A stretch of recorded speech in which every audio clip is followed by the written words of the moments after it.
the Dechlorinator. So what is a Dechlorinator? Why do you want one? How much will it cost? How does it work? Firstly, we'll just have a look at the size, simply because I've got my tape measure ready. Current width, including everything, is 15.5 inch for those people that work in old money, such as myself. Full height, around 16 inch, and depth from the wall is 6 inch exactly. So that's your sizes. What else does it comprise of? Well, you've got 3 plastic tubes, for want of a better word. 2 of them are in blue, 1 of them is see-through. The flow of water starts up in this corner, works its way up and down, up and down, up and down, and then comes out of this pipe. Hopefully by the time it gets to this point, all the bad stuff that we take for granted in our tap water has been removed to protect the fish, namely chlorine. Chlorine is very dangerous to fish, very harmful, and in small terms it will kill them. So you need to get rid of the chlorine. Do you need a dechlorinator? Well, I'm going to cautiously say no, simply because there is other dechlorinating liquids out there on the marketplace. So that, as I say, that's a cautious no, but you must use another method in order to get rid of the chlorine. The liquids that I've seen are quite expensive. 500 mils for 13 quid. That can add up, I'm afraid, over time. So the alternative, or one of the alternatives on the market, is this Viair 3-stage dechlorinator. I paid around £50 for this, and also you need to have replacement cartridges which are ready to go in. These are from a company called Finest Filters. I get my filter wool from these people. Very quick turnaround. These 3 cartridges were £10 delivered, which I think is a remarkable price to pay. The reason why I've chose to do the dechlorinator today, because that is a minging mess and requires changing. So what is involved with actually changing the dirty cartridges to clean cartridges? Well, you're going to need a tool like that, and this tool will slip underneath and grab hold of the cartridge cover, and you can unscrew it. So I'll see if I can do this one-handed. One moment. First, turn the water supply off. You're going to get an element of wet anyway, but that's just how it is. The spanner then slides up the cartridge until it goes tight, and then simply twist and you'll loosen that off. And like I say again, these cartridges will be full of water, so you could get wet. So just unscrew that, put that to one side, and remove the cartridge. That's probably a darker colour, clearly doing its job, than the one that it's going to replace, which is this one. And as you can see, there is a distinct colour difference between the two, although the water's dropping out of that one. So let's take off all 3 and make a comparison. After you've taken all 3 cartridges off, we get to this array of suspects.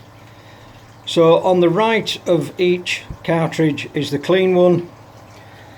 I'll just get close up here. This is your first sediment filter, down to 5 microns. I'm not going to teach you to suck eggs. It clearly states on the label what it does. This is how it looks when it's been removed, the old one, and so on and so forth, until you get to the final one, the carbon block filter, and that looks as though it needs changing. So how often do they need to be changed? Well, that's quite a good question. I actually change mine when the first stage filter looks filthy, and then I'll do all three. I'd never do one and then leave the other two in. That's counterproductive in my eyes. You might think differently, that's your choice. So that's where we are. I'd probably do mine, if they don't seem dirty, I'd probably change them in 6 months. You might have an argument to say you should do them in 3 months. Again, that's your own choice. That's as you wish. So now what I'm going to do is take the wrapper off, clean the cartridge cases and refit them. Just a simple reversal using the same tool. So there are the cartridges in place. One thing to note is the orientation of each cartridge. The first and third cartridge are identical top and bottom. This is the first one, identical. The centre one has a rubber gasket on the top and then an open feed at the bottom.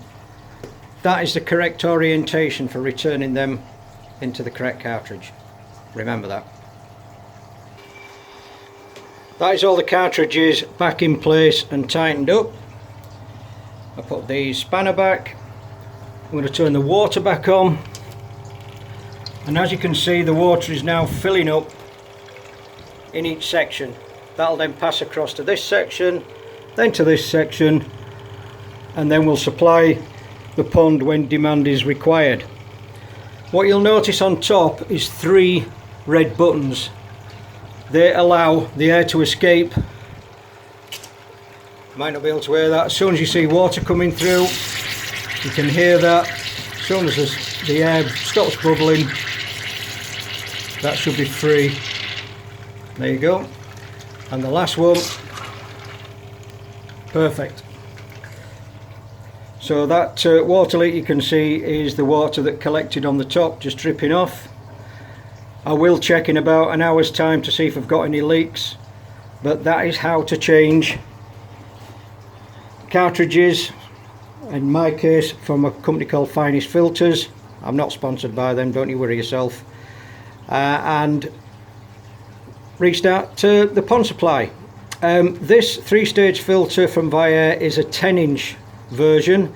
They also do a 20-inch version, and as you can imagine, they're just longer, all 3. This was £50.